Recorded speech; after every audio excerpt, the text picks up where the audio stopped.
ഒരു സിമ്പിൾ മൈക്രോസ്കോപ്പിന്റെ സഹായത്താൽ ആദ്യമായി സെല്ലിനെ ഒബ്സർവ് ചെയ്തത് അല്ലെങ്കിൽ കോശങ്ങളെ നിരീക്ഷിച്ചത് റോബർട്ട് ഹുക്ക് എന്ന സയന്റിസ്റ്റാണ് അല്ലെങ്കിൽ ശാസ്ത്രജ്ഞനാണ്. അദ്ദേഹം ഒബ്സർവ് ചെയ്യാനായി അല്ലെങ്കിൽ നിരീക്ഷിക്കാനായി ഉപയോഗിച്ചത് കോർക്കിന്റെ സെക്ഷനാണ് അല്ലെങ്കിൽ കോർക്കിന്റെ ഛേദമാണ്.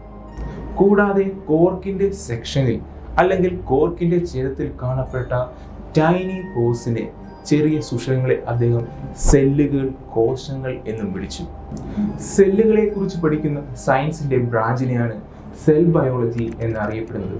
അല്ലെങ്കിൽ കോശങ്ങളെ പറ്റി പഠിക്കുന്ന ശാസ്ത്രത്തിന്റെ ശാഖയാണ് കോശവിജ്ഞാനീയം എന്നറിയപ്പെടുന്നത്. നാം ഇനി ഡിസ്കസ് ചെയ്യാൻ പോകുന്നത് സെൽ ബയോളജി അല്ലെങ്കിൽ കോശവിജ്ഞാനീയവുമായി ബന്ധപ്പെട്ട ചില നാഴികക്കല്ലുകളെ, മൈൽ സ്റ്റോൺസിനെ കുറിച്ചാണ്.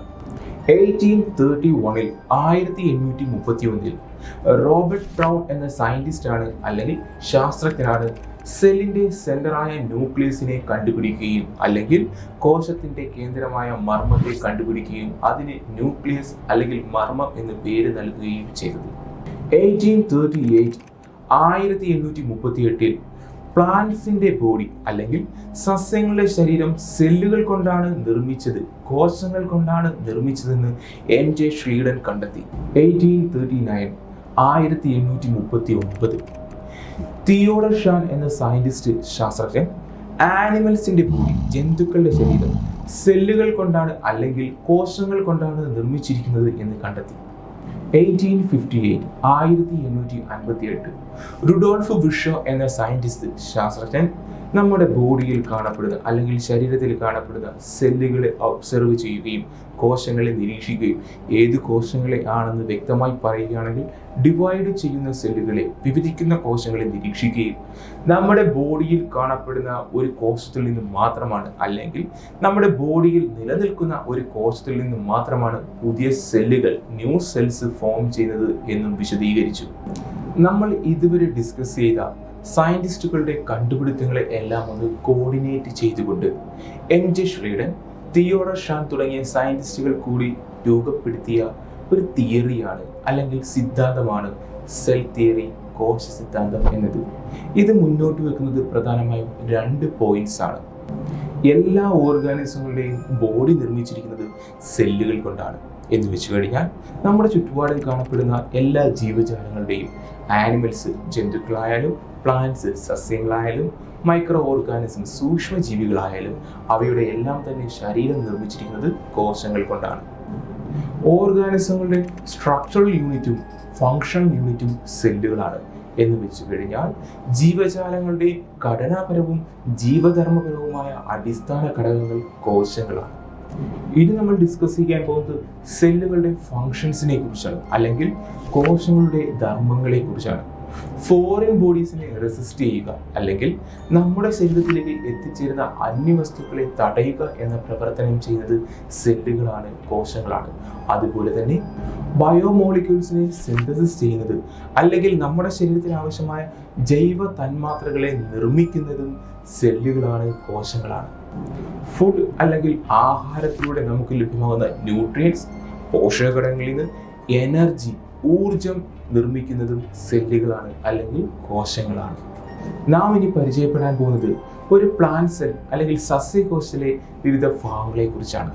സെൽ വാൾ കോശഭിത്തി, സെൽ മെംബ്രെയിൻ കോശസ്ഥലം, ന്യൂക്ലിയസ് മർമ്മം, endoplasmic reticulum, ribosome, mitochondrion, Golgi complex, vacuole, chloroplast, ഹരിതകണം എന്നിവയാണ് ഒരു പ്ലാന്റ് സെൽ അല്ലെങ്കിൽ സസ്യകോശത്തിലെ പ്രധാനപ്പെട്ട ഭാഗങ്ങൾ. ഇനി നമ്മൾ ഡിസ്കസ് ചെയ്യാൻ പോകുന്നത് പ്രോട്ടോപ്ലാസം, സൈറ്റോപ്ലാസം എന്നിവയെ കുറിച്ചാണ്.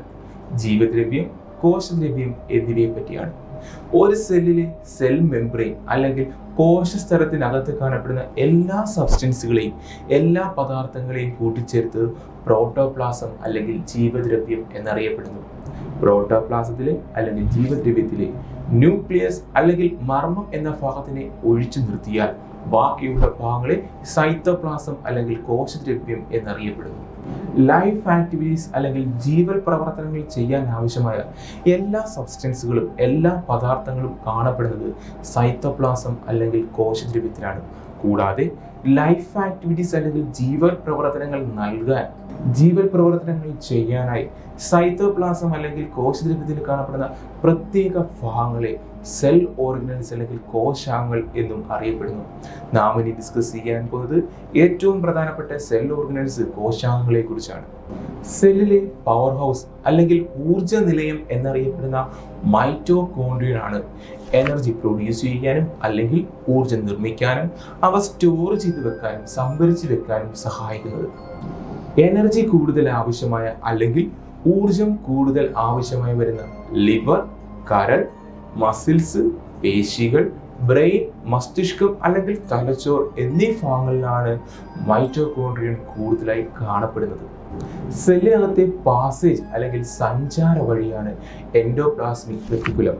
സെല്ലിനകത്തെ മെറ്റീരിയൽസിന്റെ കണ്ടക്ഷൻ അല്ലെങ്കിൽ പദാർത്ഥങ്ങളുടെ കൈമാറ്റം സാധ്യമാകുന്നത് എൻഡോപ്ലാസ്മിക് റെറ്റിക്കുലത്തിനകത്തൂടാണ്.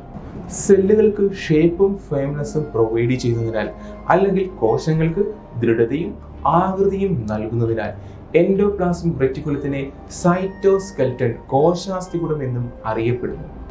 എൻഡോപ്ലാസ്മിക് റെറ്റിക്കുലത്തോട് അറ്റാച്ച് ചെയ്തുകൊണ്ടോ അല്ലെങ്കിൽ എൻഡോപ്ലാസ്മിക് റെറ്റിക്കുലത്തോട് ചേർന്നോ സൈറ്റോപ്ലാസം അല്ലെങ്കിൽ കോശദ്രവ്യത്തിൽ ഫ്രീ ആയോ കാണപ്പെടുന്ന റൈബോസോമാണ് പ്രോട്ടീൻ സിന്തസിസിന്റെ അല്ലെങ്കിൽ പ്രോട്ടീൻ നിർമ്മാണത്തിന്റെ കേന്ദ്രമായി പ്രവർത്തിക്കുന്നത്. വാട്ടർ, സാൾട്സ്, എക്സ്ക്രീറ്ററി മെറ്റീരിയൽസ്, ജലം, ലവണങ്ങൾ, വിസർജ്യ വസ്തുക്കൾ എന്നിവയെ സംഭരിച്ചു വെക്കുന്ന വാക്യൂളിനെ കവർ ചെയ്തുകൊണ്ട് ആവരണം ചെയ്തുകൊണ്ട് ടോണോപ്ലാസ്റ്റ് എന്ന ഡബിൾ ലെയേർഡ് മെംബ്രെയിൻ ഇരട്ട സ്ഥലം കാണപ്പെടുന്നു. ഗ്ലാൻഡുലാർ സെൽ അല്ലെങ്കിൽ ഗ്രന്ഥി കോശങ്ങളിൽ കൂടുതലായി കാണപ്പെടുന്ന ഒരു സെൽ ഓർഗനലാണ് അല്ലെങ്കിൽ കോശാംഗമാണ് ഗോൾജി കോംപ്ലക്സ്. സെൽ സെക്രീഷനുകളെ അല്ലെങ്കിൽ കോശങ്ങൾ നിർമ്മിക്കുന്ന സ്രവങ്ങളായ എൻസൈമുകൾ, രാസാഗ്നികൾ, മ്യൂക്കസ്, ശ്ലേഷ്മം, ഹോർമോൺസ് എന്നിവയെ ചെറു സഞ്ചികളായി സംഭരിക്കുന്നത് ഗോൾജി കോംപ്ലക്സ് ആണ്.